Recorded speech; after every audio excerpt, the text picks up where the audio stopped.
let's bow before the adjudicators. Thank you very much.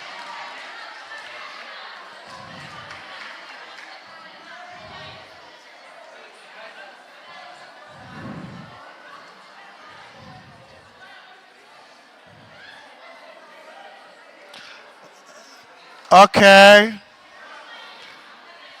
all right. I can imagine. I can imagine. It's very nice to be here. I wish we don't knock off. We can repeat ourselves time and time and again. We are going to, I just want to make a code here. Uh,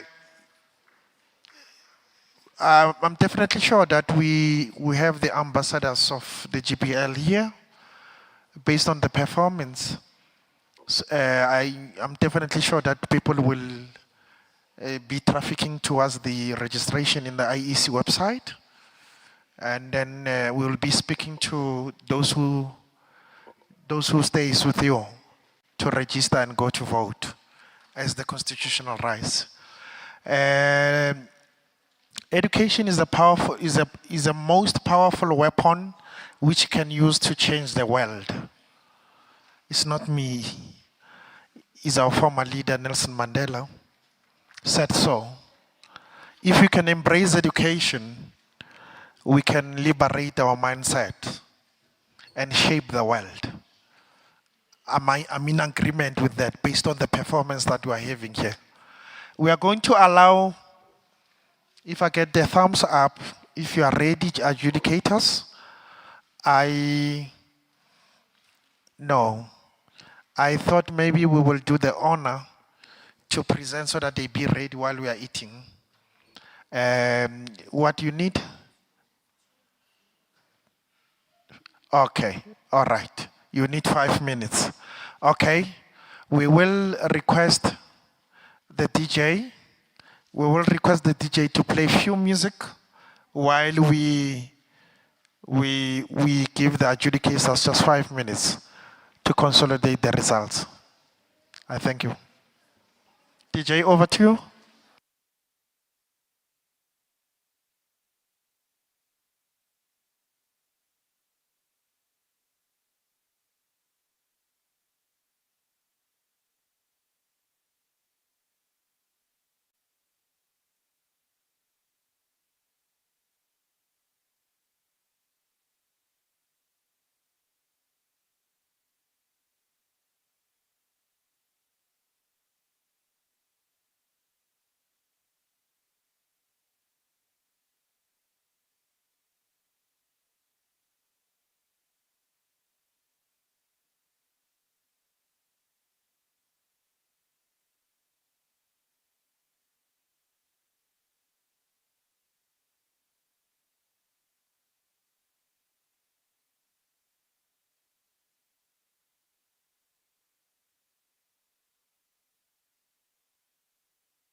Okay.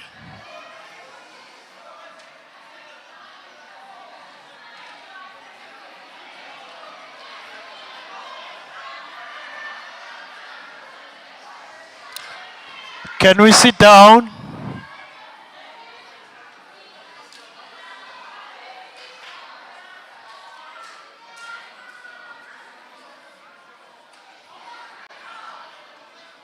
Can we sit down? Can those who are outside come in? Is that moment of truth? And the truth shall be told and shall set you free. Let's come in.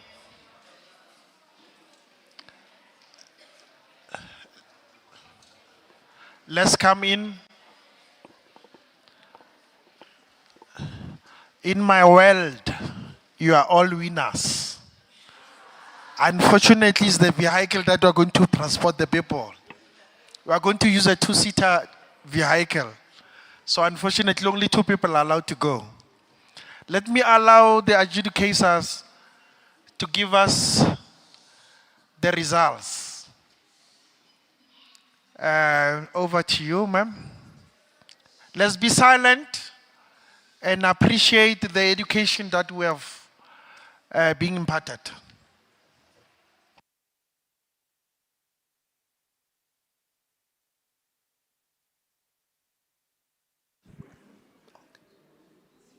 Thank you so much. This was really nice. We thoroughly enjoyed ourselves. Ne?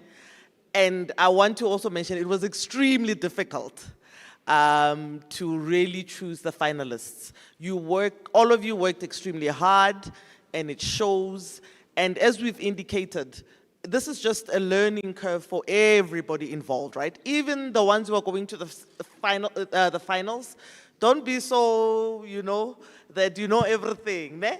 It's just that you really came top with the others against other schools.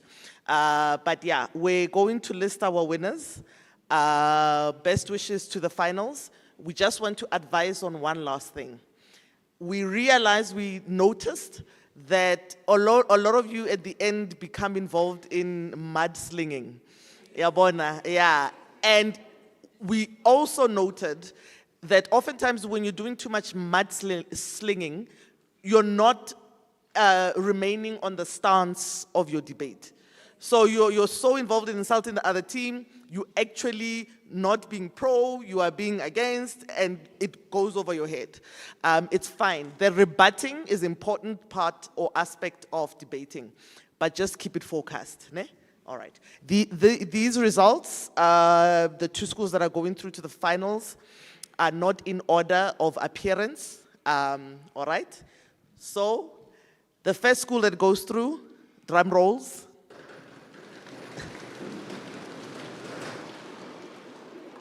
Scotty Paula.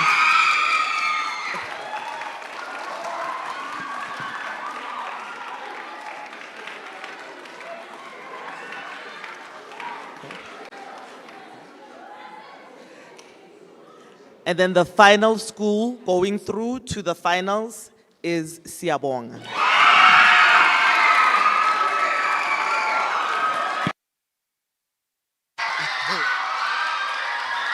Wow.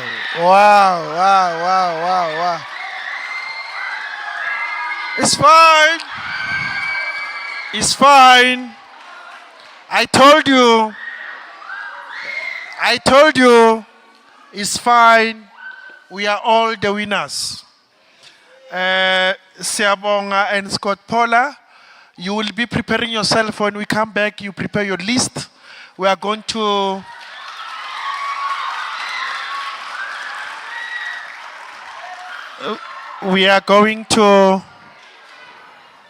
debate on the topic freedom of expression vis-a-vis the abuse of rights.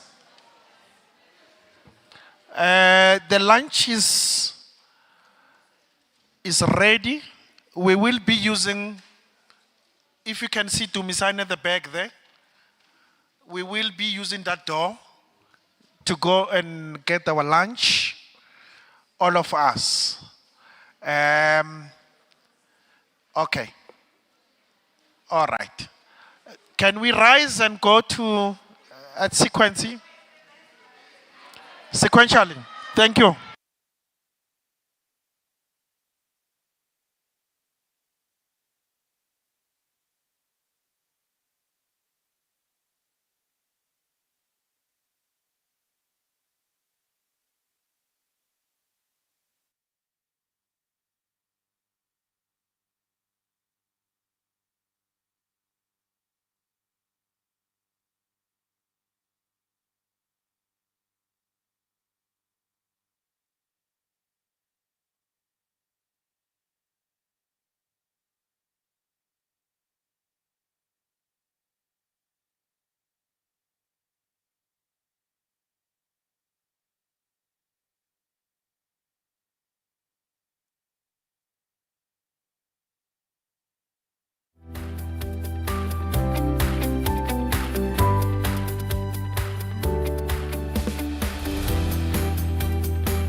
Let's take our seat.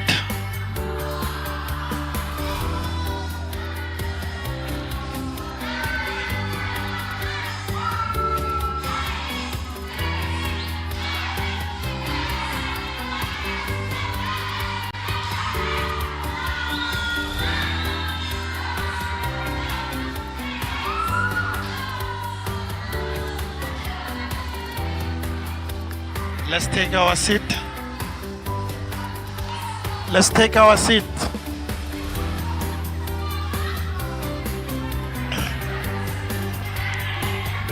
Can I have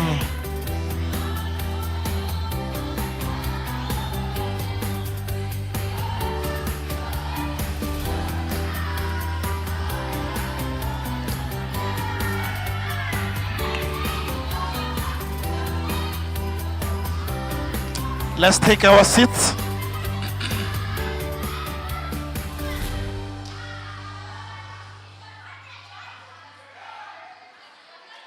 Let's take our seats. Eh? Want to knock off at 4.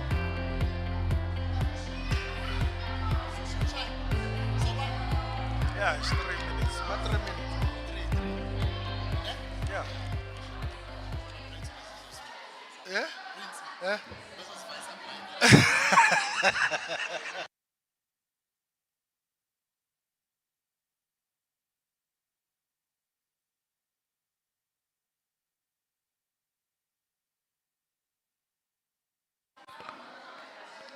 Can we have the list?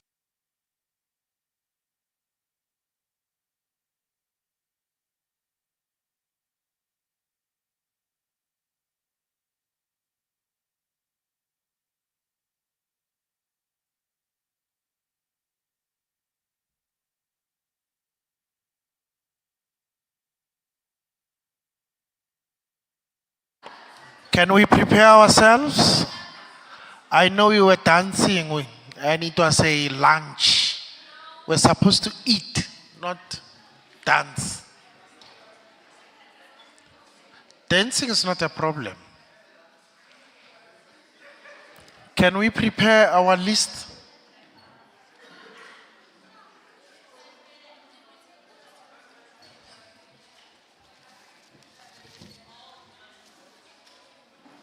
Scott Paul, Anna? It's still the same. Oh, it's still the same. It's this one. They follow the way. They follow in sequence. Yes. Okay, sure.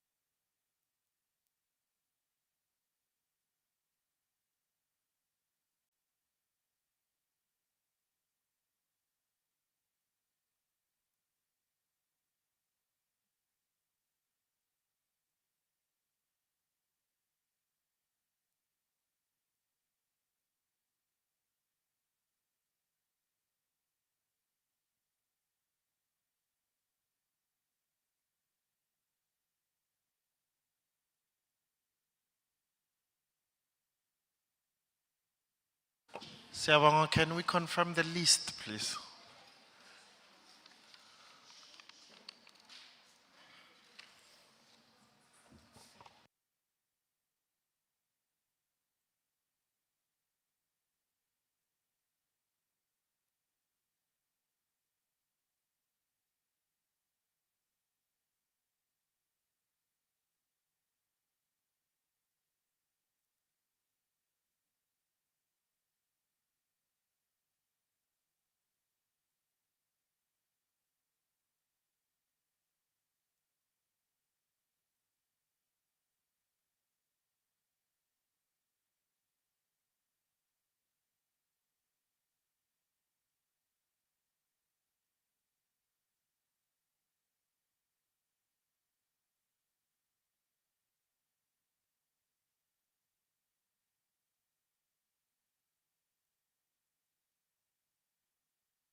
Paula,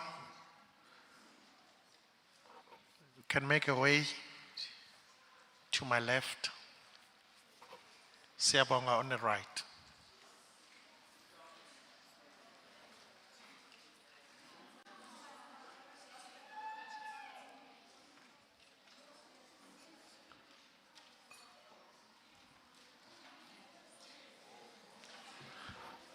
Siyabonga, you will be affirming, and then Scott Paula, you'll be opposing on the topic freedom of expression versus the abuse of the right. I hope you are in order of presentation.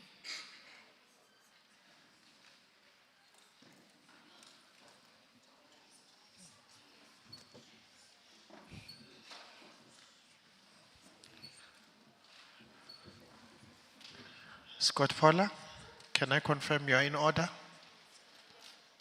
Are we ready? Are we ready?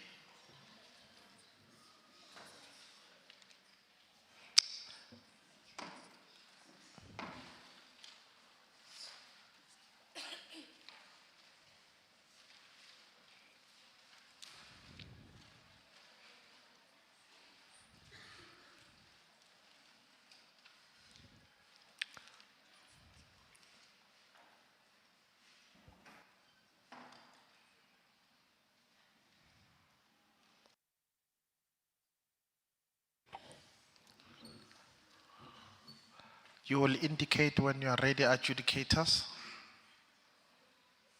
Okay, we could go. Okay. Ready? Okay. Siyabonga, Nompumelelo, over to you.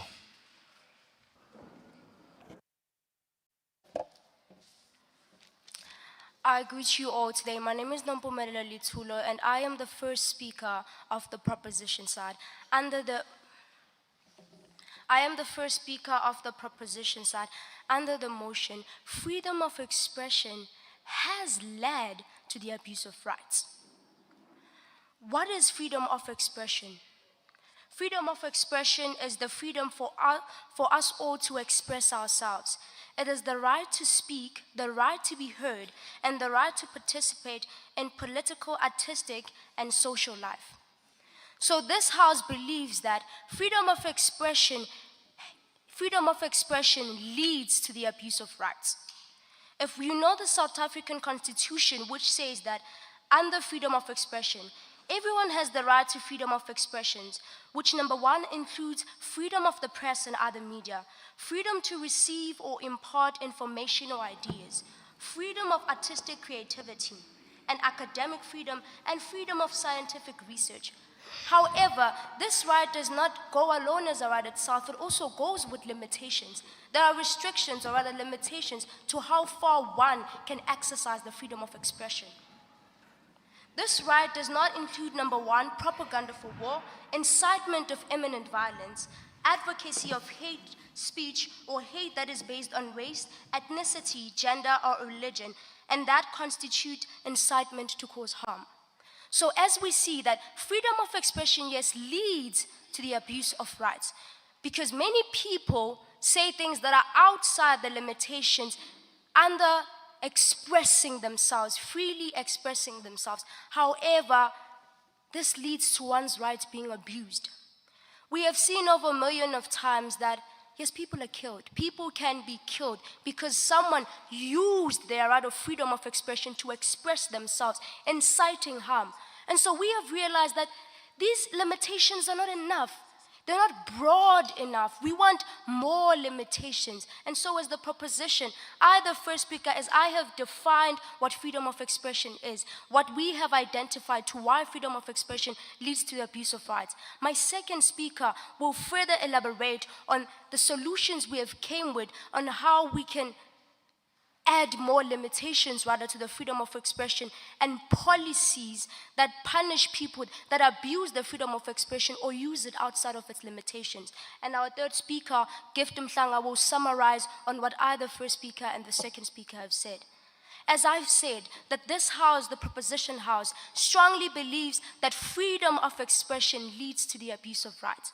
We have seen people abusing other people's rights under freedom of expression, knowing very well that, well, freedom of expression comes with restrictions. But these restrictions are not broad enough. They don't broadly explain as to what extent are we limiting you to freely express yourself. And so again, dare I say that we as this house believes that freedom of expression has led to the abuse of rights. And my second speaker will further elaborate on that. I thank you. Thank you, Nompumelelo. Moving to Scott Paula. Good day to the, Basitsana. okay. Good day to the house at large. I am Basitsana Sadiki from Skodipola Secondary School, and I am here with my fellow teammates, Mufunwa Ramuedi, who is our second speaker, Monaka Ramurubana, who is our third speaker, and Katlego Mafera, who is our fourth speaker. I am hereby opposing the topic we are debating under, which is freedom of expression versus the abuse of rights. What is freedom of expression, and how does it even lead to abuse of rights? Freedom of expression is a principle which supports the freedom of an individual or community to articulate their opinions and views without fear of retaliation. And how it leads to abuse of rights is when it is misunderstood that freedom of expression goes along with the responsibility as well as the other rights that we have. How is freedom of expression? Freedom of expression can also refer to the ability to voice out your opinions without penalization or censorship. Freedom of expression is being given a platform, public or not, to express your views as well as feelings, whether it be through means of art. For example, the Cape Town-based South African artist, Brett Murray, who painted the then South African president, Jacob Zuma, with his genitals exposed, as well as expressing your views through means of a peaceful protest. For example, the community of Cosmo City Extension 8 were protesting for access to basic services such as electricity. Another example for freedom of expression would be voting for a party of your choice, which represents you and your thoughts best. It is not right to express feelings or thoughts at the cost of one's reputation. But what has the other individual done for one to have such words of scrutiny and violence filled? South Africa should be looking at the various ways to impart knowledge about freedom of expression. One of the examples could be by educating the youth about the Bill of Rights and Responsibilities and understanding that freedom of expression is not the abuse of rights. However, it may lead to that if misunderstood. As George Washington said, if freedom of expression is if freedom of speech is taken away, then dumb and silent we may be led, like sheep to the slaughter. Freedom of expression has become a basic freedom of our country, and it lets us express our thoughts, opinions, and beliefs as we choose. Thank you. Thank you, Basitsana. Over to Siabonga. Terence Mazibugo. I greet you all. My name is Terence Mazibugo, and I'll be the second speaker of the Preposition House. As my first speaker had said, that freedom of expression has led to the abuse of right. We strongly believe as the Preposition that people do not understand what is freedom of expression. We believe that if the community, or rather the country, is educated about what is freedom of expression, they are going to be able to use their right to freedom of expression in a greater manner. For instance, in my community, I doubt that some of the community members even know that they're entitled to the right to expression. So that means they do not know what is freedom of expression. Many of them engage in hate speech and say things that cannot be publicly said because they do not understand that their right to expression comes with a responsibility. We believe that if we can educate the community as young people about the responsibilities that comes with the different rights that we are entitled to, this can yield greater results to people understanding freedom of expression and using it in a greater manner. The Constitution states that the right to freedom of expression excludes propaganda for war, incitement or incitement of violence.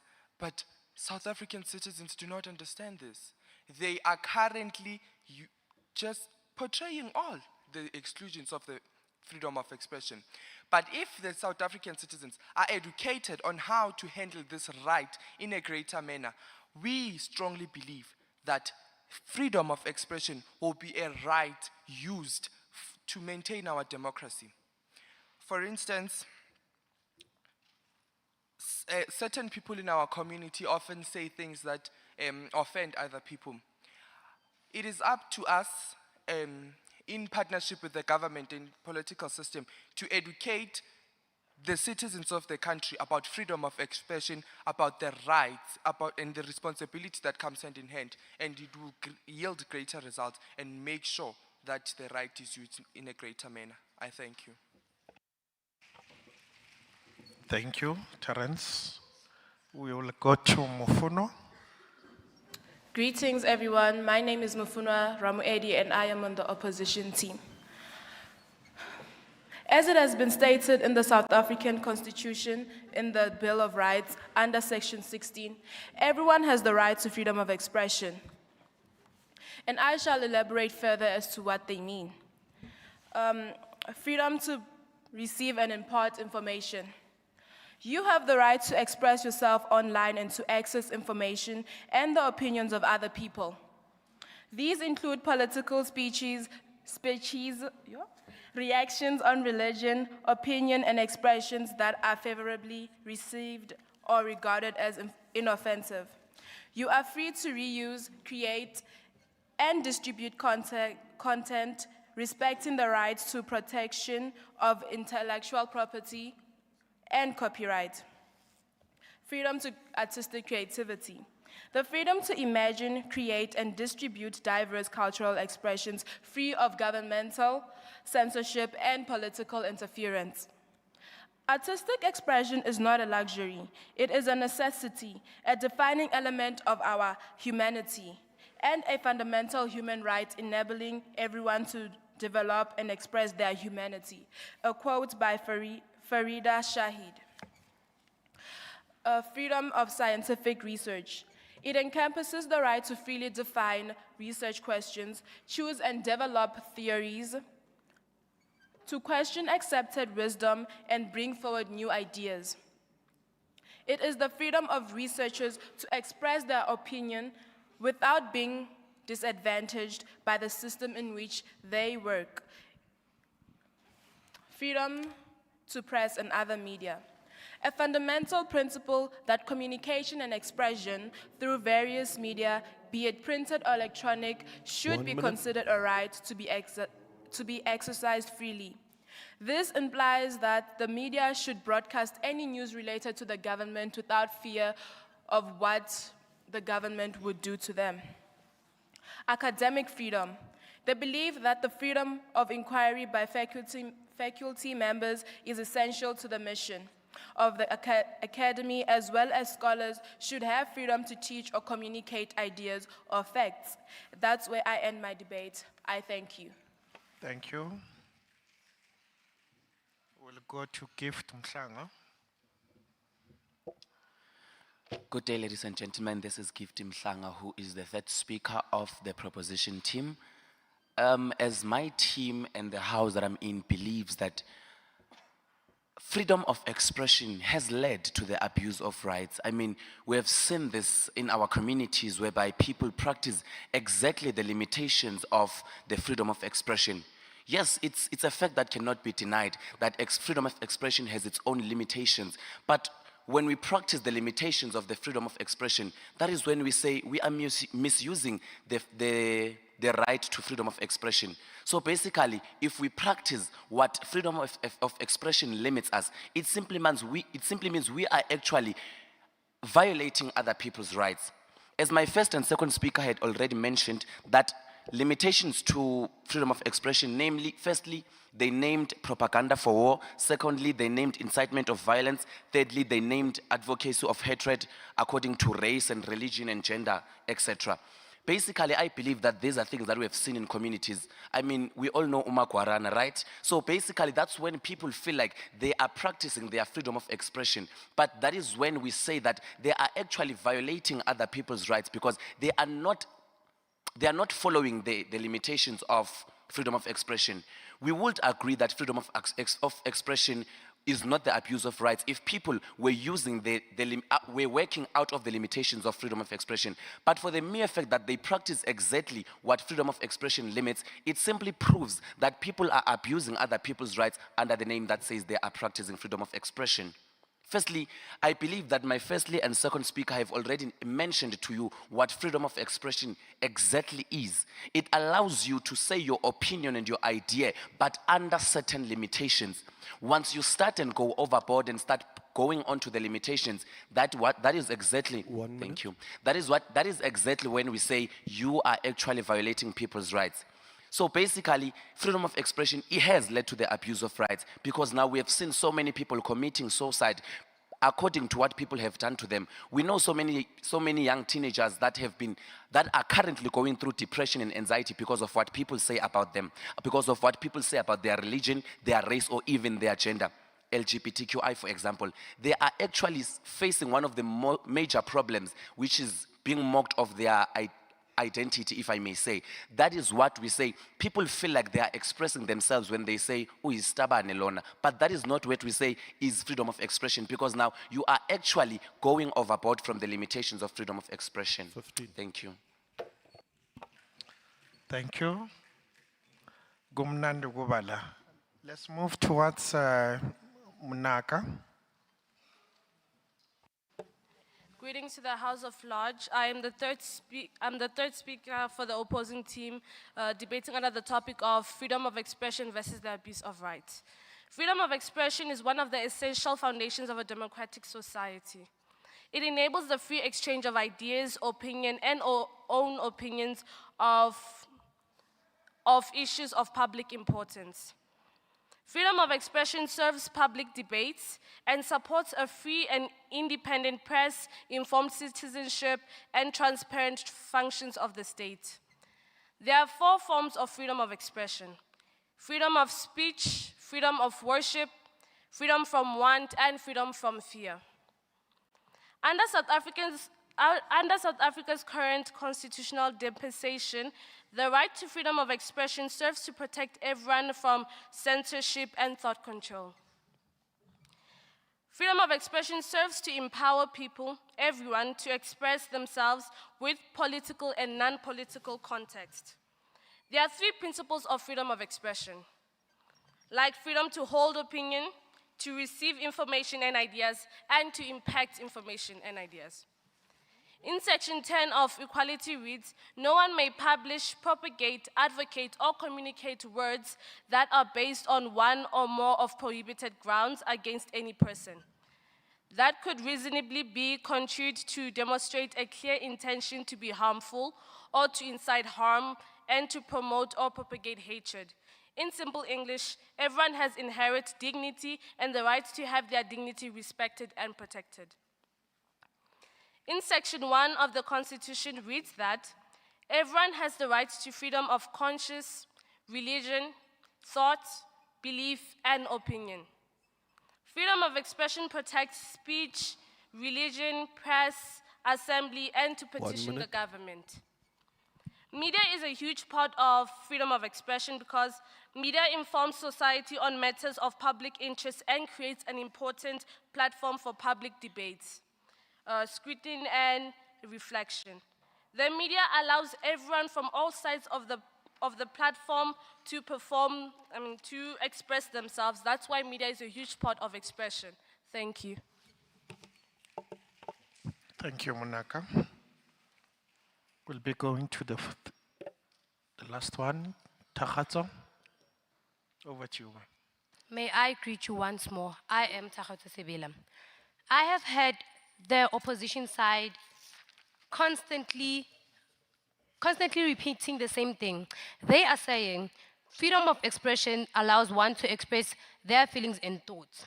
Well, I think they have gone out of context and did not stick to the motion. They took us all around and did not state the reason why it is not the abuse of rights. I think the motion says, it says freedom of expression is the abuse of rights. They had to disagree and tell us the reason why it is not the abuse of rights. But instead, they were busy letting us know of the rights we have as citizens, which is out of context. They had said something about freedom to receive information. And then how does freedom to receive information have anything to do with with the freedom of expression? They have stated the freedom to recreate, freedom to artistic creations. Well, people often use artistic creativity to promote hatred and violence. This is the violation of rights. I mean, we all know that newspapers often visualize disturbing images of political leaders under the freedom of expression. The society has been practicing things that we think are normal, but actually misuse of freedom of expression. The society, especially in townships, believe if one wrongs you, we should fight for ourselves. They believe it is freedom of expression when they now walk out of context and we are exposed to mob justice. I don't think mob justice is a good manner of freedom of expression. It is actually the abuse of right, the right to life. I think citizens often misuse their rights. They often misinterpret what rights are. They are not aware that rights come with responsibilities. 1 minute. The opposition side has been stating over and over again what rights we have. Guys, you were supposed to let us know how freedom of expression is not the abuse of rights. And I did not hear even a single sentence stating why it is not the abuse of rights, meaning we are not in the same debate, meaning you are saying something that only relates to you, that you only understand, and it's not what you were supposed to say. In conclusion, freedom of expression is the abuse of rights because people tend to misinterpret what the freedom of expression is. I thank you. Thank you. May I switch the mic? Katlego. Good day to the House at large. My name is Katlego Mafela, and I am the fourth and final speaker for Team Skodipola. Firstly, I would like to start by defining freedom. Freedom can be defined as the state of being able to act, speak, or think without external constraints or limitations. I feel as though the first speaker did not further elaborate and give reasons or facts that show one's rights that have been abused. The second speaker is giving solutions that support our statement and what we stand for in the debate.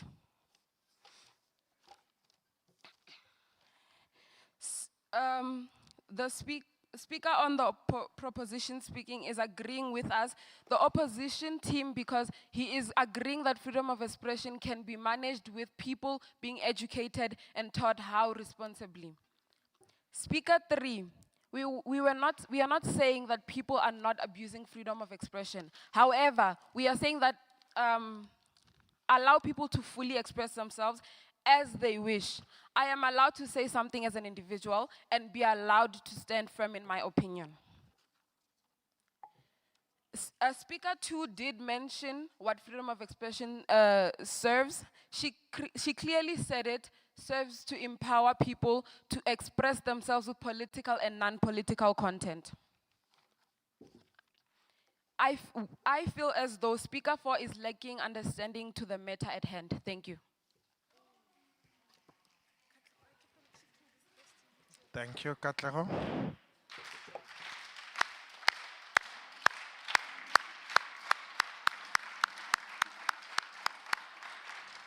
Can we bow?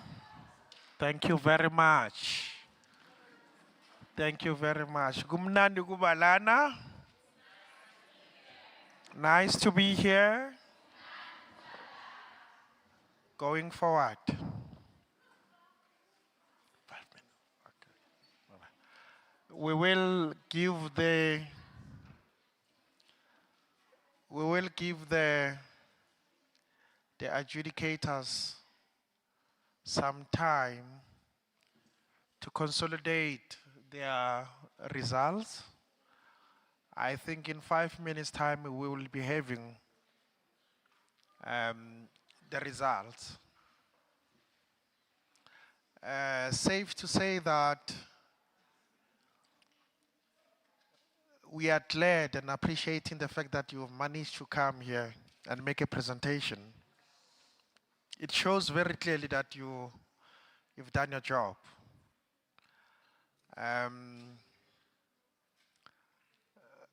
We will give them time. While we are giving them time, I just want to explain that we have, tomorrow we'll be moving towards another region, possibly on the 7th of July. We are going to have the finals of the debates where all the regions are coming together to debate, and the topics will be forwarded for the finals. Again, you are given information today about the legislature. There are booklets in your midst, in your package, material package, that speaks to the mandate of the legislature. Those ones are for you to read and be able to do what the Honorable Chairperson of Committee said. You need to study, be able to interpret with understanding, with comprehension. I think moving forward is what we need to achieve. So, in your booklets, there are 4 mandates of the legislature. Section 114 of the Constitution, sub A1, it says, the legislature must pass laws, pass, repeal, and amend the laws, except money bill. So at the legislature, we are the provincial parliament. We conduct, we ensure, we pass the laws. Sub 2 of section 114 of the Constitution, it says, the Gauteng provincial legislature, the provincial legislature must maintain oversight over the executive. We are indeed monitoring and evaluating all the departments under the Gauteng provincial government. It is for you to know them, that you include them, incorporate them in your debate, so that you can hold us accountable as the legislature. The third mandate of the legislature, section 118 of the Constitution, is very clear. I'm glad to mention that one of the schools have done it, that provincial legislature must involve the public in everything that they're doing. We have the activities of public participation. One of them is this activity called Gauteng Provincial Legislature Debate Competition. My adjudicators are ready. Without any waste of time, let me just give it to them. Over to you, ma'am. Sure.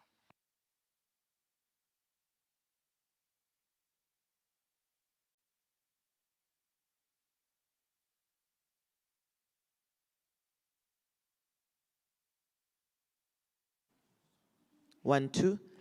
Congratulations once again to our finalists.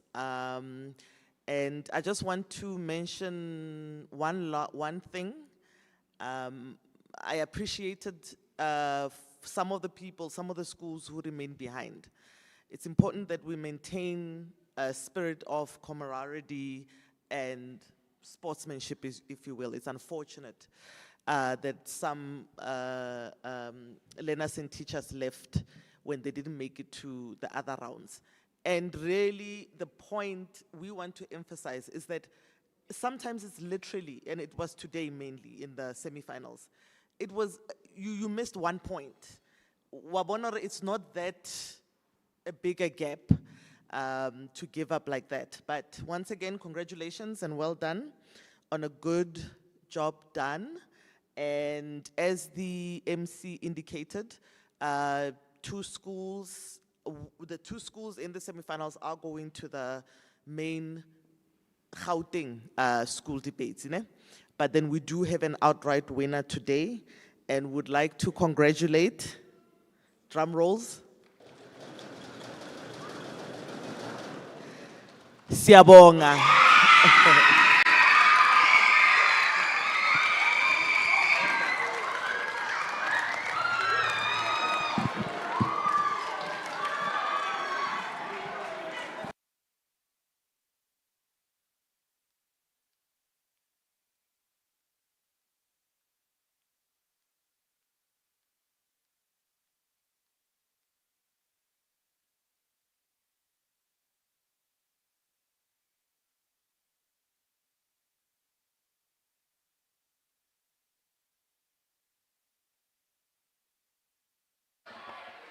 All right.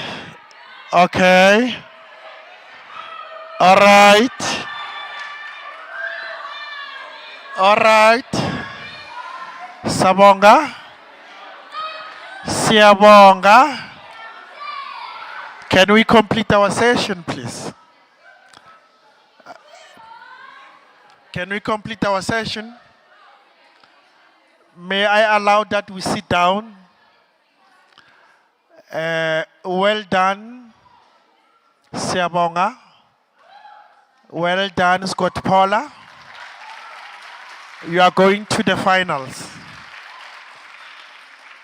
Thank you very much for participating. Now we complete our session. We will request the Honorable Sizakele Nkosi Malubana, Chairperson of Committees in Gauteng Provincial Legislature, to make announcements, or, to make vote of thanks. Thank you. You're supposed to do that.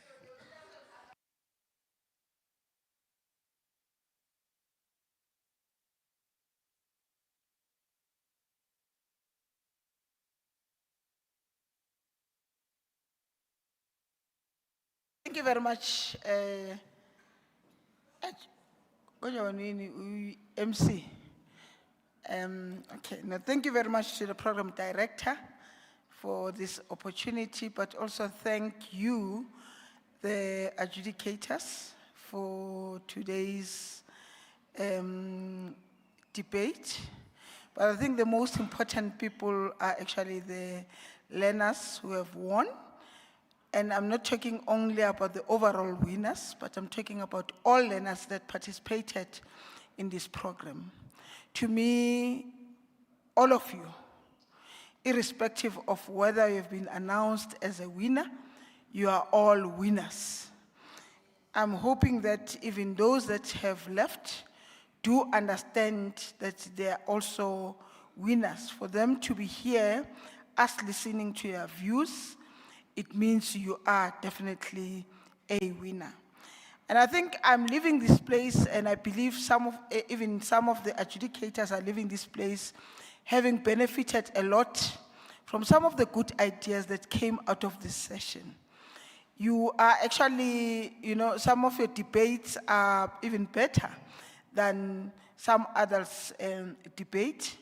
And I'm hoping that having being offered this opportunity, you'll actually continue in making sure that you use the information gained through your research and through listening to others to further your studies, but also that information will assist you deciding what kind of future do you want, what kind of career you actually want. I also had an opportunity to stay outside for a few minutes because I had a meeting. And when some of the groups came out of the room to go and prepare outside, I must say I was very inspired. The seriousness in the learners as well as the educators was actually great. It means that effort you put today in preparing for these debates is the same efforts that you put in your own studies, in your own subjects. Program director, there's a young man, I had to ask him whether what grade he was in, and he was actually a researcher for the debaters. Angasinsolan Mantanabam, because if we can have such young people dedicated in their job, and umfana jo serious, angasinsolan. Say, why is in solar, man? We can't solar,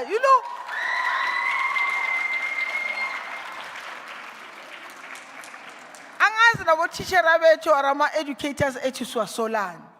You guys, if you can produce such young, serious men, the future is bright, South Africa, I know that people who have decided to go for drugs and other things are not in a majority. They're still in a minority. So we'll focus on you who are a majority. And I know you will take our country forward.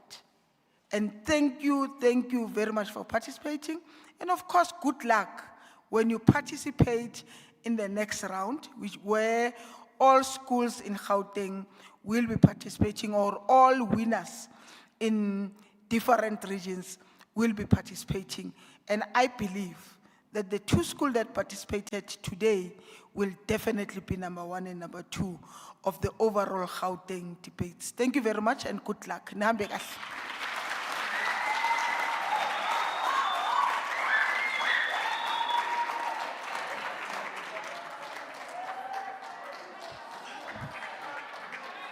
Thank you. Thank you very much. Okay, can I request the winners?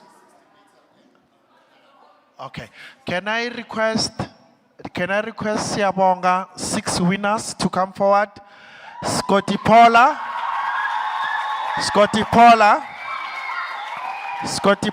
come forward. You will take a photo with deputy chair, with chair of chairs. And it marks the event close. I now adjourn the event. Thank you very much.